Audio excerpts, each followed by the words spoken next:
विनोद जी, अभी जो चुनाव थे आपके वो पोस्टपोन्ड हो चुके हैं, तो अभी जयपुर में आपकी क्या तैयारियां चल रही हैं? जयपुर में आप सभी को पता है, सबसे पहले तो मैं आप तमाम भाइयों को नमस्कार करता हूँ, मीडिया बंधुओं को, सभी दर्शकों को नमस्कार देता हूँ। आप सभी को पता है कि जिस प्रकार से इस प्रकार राजस्थान की कांग्रेस सरकार ने और विपक्ष में बैठी भाजपा सरकार ने दोनों ने मिली जुली का, क्योंकि ना तो एबीवीपी जीत रही है राजस्थान में और ना ही कांग्रेस जीत रही है। चाहे राजस्थान विश्वविद्यालय की बात हो, चाहे अन्य कॉलेजों की बात हो, जिस प्रकार से हमारे जो कैंडिडेट थे, जबकि हमारी स्टूडेंट यूनियन भी नहीं बनी थी आरएलपी की, तो हम लोगों ने फिर भी तैयारी इस तरीके से करी कि अनुसूचित और एबीपी के सारे जो नेता थे जो बोले थे हम चुनाव लड़ेंगे, उन सबके पैर डगमगा गए थे। ऐसी स्थिति में अनुसूचित और एबीपी का जो शीर्ष नेतृत्व था वो घबरा गया और उन्होंने अपनी सरकार से अपील करी कि कैसे भी करके इस बार चुनाव रोक दो, नहीं तो आने वाले विधानसभा चुनाव में अपनी सरकारों को बड़ा नुकसान हो जाएगा। यह चीज राजस्थान के मुख्यमंत्री जी के समझ में आ गई, एनएसयूआई के प्रदेश अध्यक्ष के समझ में आ गई और एबीवीपी के प्रांत मंत्रियों के समझ में आ गई। आप देखिए ना, बीजेपी की सरकार जो है, उसके जो मंत्री हैं, जो हर मुद्दे पे उल्टे सुल्टे मुद्दों पे किसी की बहस अगर बछड़ा ले आते तो वो स्टेटमेंट देते, ये तो नेचुरल बात हो गई। लेकिन जब छात्र संघ चुनाव बंद हुआ, बीजेपी का कोई भी नेता क्यों नहीं बोला? क्योंकि मिली जुली का खेल है। इनको पता था कि तुम्हारी सबकी फाइल बंद कर देंगे इस बार।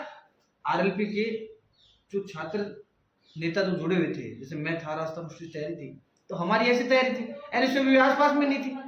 हमने पिछले 2-3 साल में इतने काम करवाए कि एनएसयूआई की फाइलें बंद हो गई थी।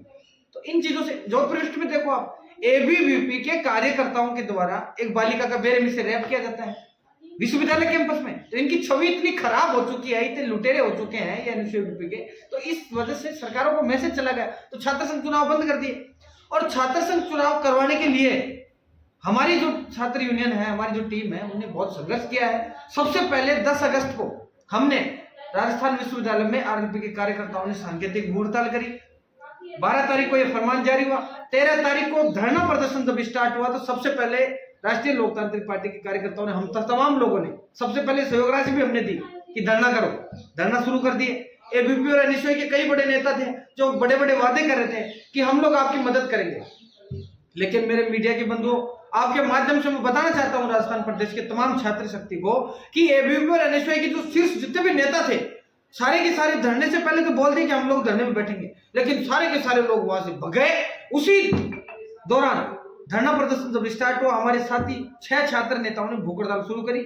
मेरा थोड़ा स्वास्थ्य खराब था, नहीं मैं भी भूख हड़ताल करता। जब भूख हड़ताल शुरू हो गई, 4 दिन तक भूख हड़ताल रही, 5वें दिन भूख हड़ताल रही।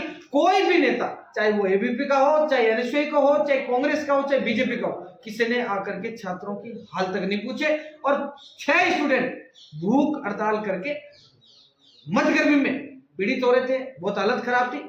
हमने हमारे नेता से बात करी कि क्या किया जाए, तो उन्होंने कहा कि इसमें मैं क्या कर सकता हूं, बीजेपी एबीवीपी एनएसयूआई कुछ नहीं कर रही, कोई कुछ नहीं कर रहा। तो हम लोग पीड़ित होकर के हम टंकी पे चढ़ गए, पानी की टंकी पे चढ़े। तब हनुमान जी ने कहा कि बच्चों आपने गलत निर्णय लिया है। हमने कहा कि हमारी कोई सुनने वाला नहीं, बोले मैं सुनूंगा आपकी।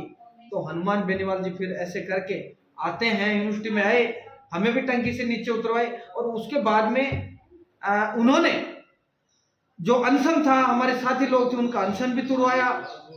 और अब पिछले 4 दिन पहले प्रेस कॉन्फ्रेंस करके जयपुर राजधानी से संपूर्ण प्रदेश में हमने मैसेज दिया है कि अब छात्र संघ चुनाव करवाने के पूरे मूड में हमारी पार्टी और हमारे जुड़े हुए कार्यकर्ता, हमारे साथ कुछ एनएसयूआई और एबीवीपी के कार्यकर्ता भी जुड़े हुए हैं। ऐसी बात नहीं है कि हम लोग ही लड़ रहे हैं, वो भी जुड़ रहे हैं। अब वो लोग पार्टी छोड़ के, अपनी एनएसयूआई छोड़ करके वो आरएलपी में जुड़ने के लिए तैयार है।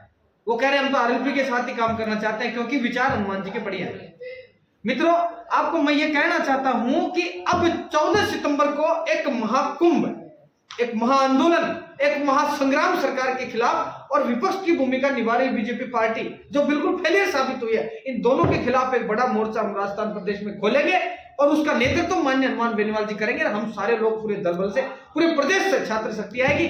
आज सीकर जिले के खंडेला विधानसभा से मैं प्रेस कॉन्फ्रेंस करके यही कहना चाहता हूं कि संपूर्ण खंडेला और सीकर जिले के तमाम जो छात्र शक्ति है, जो चुनाव लड़ना चाहते थे, जो छात्र राजनीति से गुजर करके अपना भविष्य बनाना चाह रहे थे, उन सबसे मैं ये निवेदन करना चाहूंगा कि आप लोगों को पूरे तन मन धन से, पूरे दल बल के साथ, पूरी टीम के साथ बड़ी अधिक से अधिक संख्या में विद्याधर स्टेडियम पहुंचना है 14 सितंबर को। और हमें कैसे भी करके छात्र संघ चुनाव वापस करवाना है, नहीं तो वंशवाद हावी हो जाएगा, पैसे वाले लोग हावी हो जाएंगे, जो पुराने समय से राजनीति में चले आ रहे हैं वो लोग हावी हो जाएंगे। अपन गरीब किसान के लोग, झोंपड़ियों से चलकर निकल के आने वाले लोग कभी राजनीति में पंच में नहीं पढ़ पाएंगे, बुरे हाल हो जाएंगे। राजस्थान में एक तरफी राजनीति पैसे वालों की चलने लग जाएगी, वंशवाद की चलने लग जाएगी, गरीब किसान का बेटा कभी राजनीति में नहीं आ पाएगा। इसलिए भाइयों, हम सबको मिलकर के इस लड़ाई को पूरी मजबूती से लड़ना है और 14 सितंबर को लाखों की संख्या में विधान स्टेडियम में अपन लोगों को इकट्ठा होना है। बहुत बहुत धन्यवाद, यही हमारा प्लान है। जैसे बात करेंगे विनोद जी, आप छात्र राजनीति में कब से सक्रिय हो? मैं 2018 से छात्र राजनीति में सक्रिय हूँ और 2019 में छात्रों ने, मतलब गरीब आदमी हूँ, गरीब आज भी झोपड़े में रहते हैं, गरीब का बच्चा हूँ, मेरे वास्तविक किसान है। बहुत से किसान हमारे यूनिवर्सिटी में है, लेकिन मैं तो वास्तविक किसान का बेटा हूँ। 2019 में मेरे को छात्र संघ चुनाव हुआ, उसमें मैं विजयी भी रहा था और इतिहास की तीसरी बड़ी जीत थी 65 साल के अंदर जो मेरे को मिली। मेरे पास तो कुछ भी नहीं था, फिर भी जीता था मैं। उसके बाद में राजस्थान यूनिवर्सिटी में चुनाव लड़ने की पूरी फिराक में थे, लेकिन दलील सरकारों ने हमारे अरमानों को तोड़ने का काम किया है। बाकी सेवा तो हमारी जारी है, सेवा करने बच्चों की। तो क्या भी चुनाव जो गहलोत सरकार है वो क्या चुनाव करा पाएगी आपके प्रेसिडेंट होंगे? देखिए, कभी भी राष्ट्रीय लोकतांत्रिक पार्टी के कार्यकर्ता और राष्ट्रीय लोकतांत्रिक पार्टी से जुड़े तमाम जो व्यक्ति हैं, अगर वो जुड़ जाते हैं और मन बना लेते हैं कि सरकार को झुकाना है, तो चाहे वो केंद्र की मोदी की सरकार हो, मोदी की सरकार ने हठधर्मिता करी थी, किसानों ने, युवाओं ने पकड़ के झुकाया, 1 साल बाद में झुकी थी। अब वैसे ही हालत यहाँ राजस्थान की कांग्रेस सरकार में है। अगर जब हमें ये लग रहा है कि छात्र संघ चुनाव होना चाहिए फिर वो चुनाव नहीं करवा रहे हैं, तो आरएलपी यदि इसमें इंटरफेयर कर रही है, निश्चित रूप से हम लोग इतना बड़ा आंदोलन करेंगे कि सरकार को मजबूरन झुकना पड़ेगा और जो हमारी जो मांगे हैं इनको मानना पड़ेगा। और कई बार ऐसा पहले हुआ है, कई बार हुआ है, पहली बार नहीं हो रही, कई बार हुआ है। छात्र संघ चुनाव भी होंगे, निश्चित रूप से होंगे।